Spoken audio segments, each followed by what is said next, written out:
అస్సలం వాలేకుమ్ friends, welcome to my channel. ఈరోజు పిల్లల లంచ్ బాక్స్లోకి టమాటా అండ్ పుదీనా వేసి చట్నీ చేస్తున్నానండి.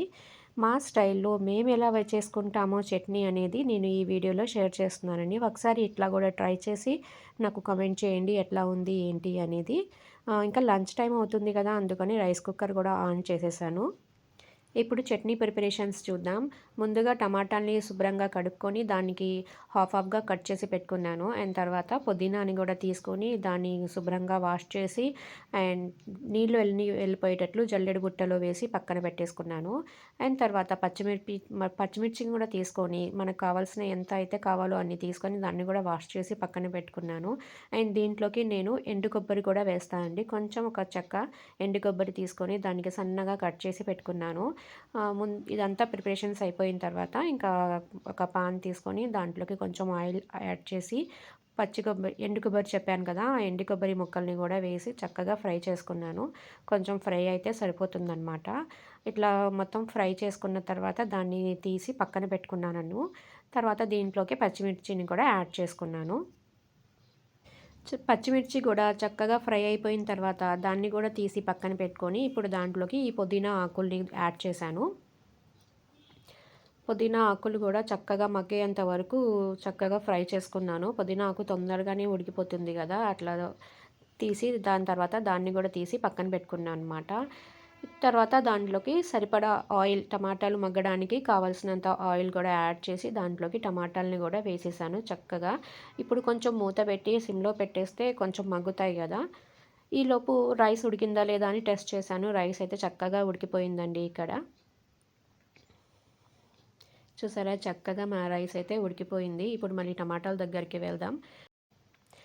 ఇక టమాటాలు అయితే వన్ సైడ్ చక్కగా మగ్గిపోయాయి. ఇప్పుడు దీన్ని టర్న్ చేసి పై పొర కూడా చక్కగా మగ్గేంత వరకు ఒక 5 మినిట్స్ ఇట్లాగే ఉంచేద్దాం.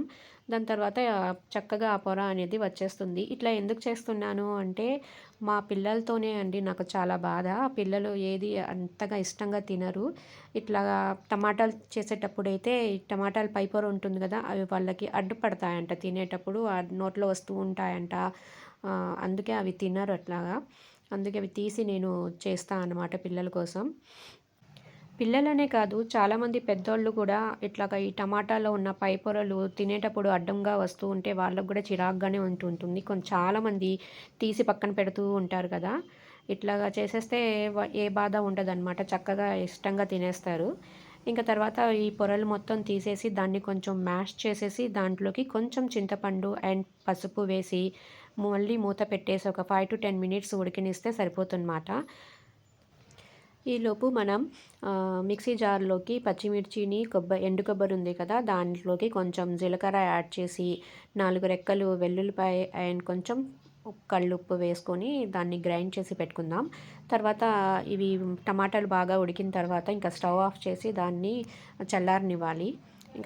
ఇట్లా గ్రైండ్ చేసుకున్న తర్వాత దీంట్లోకి చల్లారిపోయిన టమాటా ముక్కల్ని మరియు పుదీనా ఆకుల్ని కూడా వేసి కచ్చాపచ్చాగా గ్రైండ్ చేసుకోవాలన్నమాట.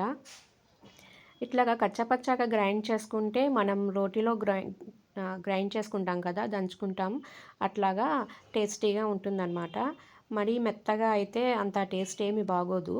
ఇది అన్నంలోకే కాదు టిఫిన్స్లోకి కూడా చాలా బాగుంటుంది. ఒకసారి ఇలా ట్రై చేసి చూడండి, చాలా అంటే చాలా బాగుంటుంది. ఇప్పుడు సాల్ట్ ఏమైనా తక్కువగా ఉంటే దీంట్లో ఇప్పుడు కలుపుకోవచ్చు.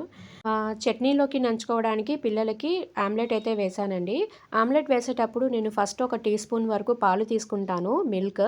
దాంట్లోకి సాల్ట్, పసుపు, కారం ఇవి యాడ్ చేసి చక్కగా మొత్తం అంతా కలిసిన తర్వాత ఎగ్ బీట్ చేసి దాంట్లోకి వేస్తాను. ఎగ్ కూడా చక్కగా బీట్ అయిపోయిన తర్వాత ఇంకా ఆమ్లెట్ అనేది వేస్తాను. కొంతమంది పాలు ప్లేస్లో వాటర్ కూడా వేస్తారు. నేనైతే పాలతోనే వేస్తాను. చక్కగా ఉంటుందన్నమాట. మొత్తం ఉప్పు, కారం, పసుపు చక్కగా కలిసిపోయి చక్కగా టేస్ట్ అనేది బాగుంటుంది. ఇంకా ఇట్లా ఆమ్లెట్ కూడా వేసేసిన తర్వాత పిల్లల లంచ్ అయితే ప్యాక్ చేసేసి ఇంకా బ్యాగులో పెట్టేసి లంచ్ బ్యాగ్ ఏమో వాళ్ళ డాడీకి అయితే పంపించేసానమాట. ఇంకా తర్వాత లంచ్ ప్రిపరేషన్స్ తర్వాత కిచెన్ చాలా అంటే చాలా మెస్సీగా తయారవుతుంది కదా. ఆ కిచెన్ మొత్తం కూడా క్లీనప్ చేసేసుకున్నాను చక్కగా. ఇంకా తర్వాత నేను కూడా ఫ్రెష్ అయ్యి వచ్చేసాను. నా వీడియో కనుక నచ్చితే లైక్ చేయండి అండ్ నా ఛానల్కి సపోర్ట్ చేయండి. Thank you for watching. Bye. అల్లా హాఫీస్.